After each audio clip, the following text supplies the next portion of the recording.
c'est la prise de position très forte de Kylian Mbappé sur la situation politique en France. On avait entendu Ousmane Dembélé dans un premier temps, Marcus Thuram qui avait été beaucoup plus loin samedi en appelant à faire barrage au Rassemblement national. Et donc ce dimanche, Kylian Mbappé puis Didier Deschamps qui ont été longuement interrogés sur la situation politique française avec ces élections législatives anticipées dans le cadre de cette dissolution. On va résumer brièvement ce qu'a dit Kylian Mbappé. Il a été très cash dans ses propos, Arthur. Ouais, très cash.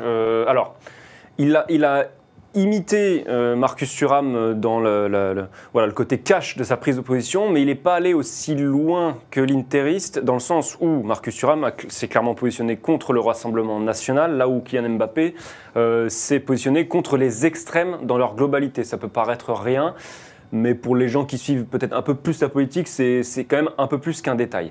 Il a employé des mots forts, Kylian Mbappé. Il a dit qu'il espère être encore fier de porter le maillot de l'équipe de France le 7 juillet. Le 7 juillet, c'est la date du second tour de ces élections législatives. Et il a dit qu'en gros, il n'aurait pas envie de porter un maillot qui ne correspondrait pas aux valeurs de l'équipe de France, selon lui, qui sont des valeurs de partage, de mixité. Donc, prise de position très ferme, et forcément, on se demande si ça va impacter le quotidien des Bleus, on se demande si ça va impacter la concentration, c'est comme ça que ça a été posé aussi comme question en conférence de presse, notamment la concentration et la préparation de l'équipe de France. Alors évidemment, Didier Deschamps vous dit que non, lui, il a employé le mot déconnecté, il est déconnecté de cette actualité politique, il a invité à leur poser la question limite après la compétition. C'est pas le cas de Kylian Mbappé qui a mis les pieds dans le plat. Qui a même dit que le match de lundi soir était moins important que la situation politique actuelle en France. Ça, c'est quand même une vraie nouveauté. Alors, on a l'habitude que les joueurs de l'équipe de France se positionnent sur des sujets sociétaux notamment. Après qu'un sujet prenne autant de place dans l'actualité de l'équipe de France, dans la préparation d'un grand rendez-vous, franchement, j'en ai pas de souvenir très récent. Ça dit beaucoup de choses. Ça dit que cette génération, elle est engagée, même s'il y a plusieurs générations dans cette équipe de France.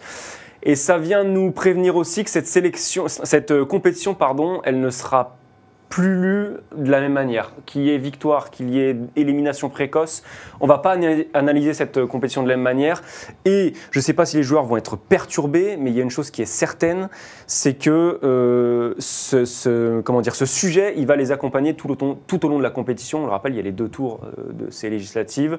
La question va revenir, alors pas à chaque conférence de presse, là ils vont peut-être avoir un petit temps de respiration, maintenant c'est fait, mais ça va assez vite revenir sur la table.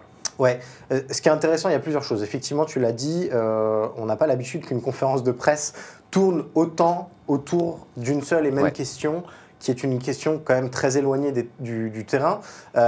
Honnêtement, ce dimanche, 80% de la conférence de presse de Kylian Mbappé a tourné autour de ça. On va dire 70% autour pour Didier Deschamps. Mais on a senti que Mbappé avait un message à faire passer, en tant que capitaine, mais aussi en tant que symbole. Il l'a dit, j'espère que ma voix pourra porter. C'est assez marrant de voir qu'il a pris cette prise de position forte au lendemain du communiqué de la FFF qui incitait quand même à la prudence. Pour répondre à la question, est-ce que les législatives peuvent perturber les Bleus ? Non. Absolument pas pour moi. Tu l'as dit, c'est une génération de joueurs qui est investie. Alors oui, il y a plusieurs générations, mais celle qui a parlé, Dembélé, Thuram et Mbappé, ils font partie de cette nouvelle génération qui a pris le pouvoir depuis 2022. On les a déjà entendus sur des sujets qui sont des sujets de société, mais inflammables politiquement. On avait eu le cas Naël, on avait eu le passage à tabac raciste d'un producteur de musique en 2020. Il y avait eu aussi, et c'est aussi de la politique, le tweet de Kylian Mbappé sur Noël Le Graët. Donc voilà, c'est des joueurs qui sont habitués à diffuser des messages et à prendre position. Jusqu'à présent, ça ne les a pas empêchés de devenir les immenses joueurs qu'ils sont. Moi, je ne crois pas du tout à la théorie selon laquelle ça va les sortir de la compétition, qu'ils ne parlent que de ça le soir, etc. Il ne faut pas non plus surinterpréter les propos de Mbappé. C'est un sujet qui a été évoqué dans le vestiaire, Marcus Thuram l'a dit. Kylian Mbappé a aussi expliqué, et c'était très bien, qu'il y aurait peut-être une initiative commune à toute l'équipe. Il ne faut pas s'attendre à ce que tous les joueurs de l'équipe de France passent au micro et donnent leur avis. À un moment, je pense que cette page-là va être refermée et qu'il va y avoir une action commune qui permettra de se retourner un peu plus vers le sportif. Mais je ne vois aucune raison pour que ça influe sur eux ou en tout cas sur leur performance. Par contre, comme tu l'as dit, le risque, c'est maintenant, ils vont devenir des cibles un peu plus qu'avant. Et que si on prend l'exemple très récent de ce qui s'était passé en Allemagne avec le brassard One Love, le brassard que la FIFA avait refusé pendant le mondial au Qatar, il faut se souvenir que ça avait été un sujet de discussion enflammé en Allemagne et qu'on avait beaucoup reproché cet activisme politique aux joueurs allemands. Forcément. Ça s'était couplé en plus avec un échec patent. Donc fatalement, c'est quelque chose qu'on leur agitera devant le visage si d'aventure ça se passe mal en Allemagne.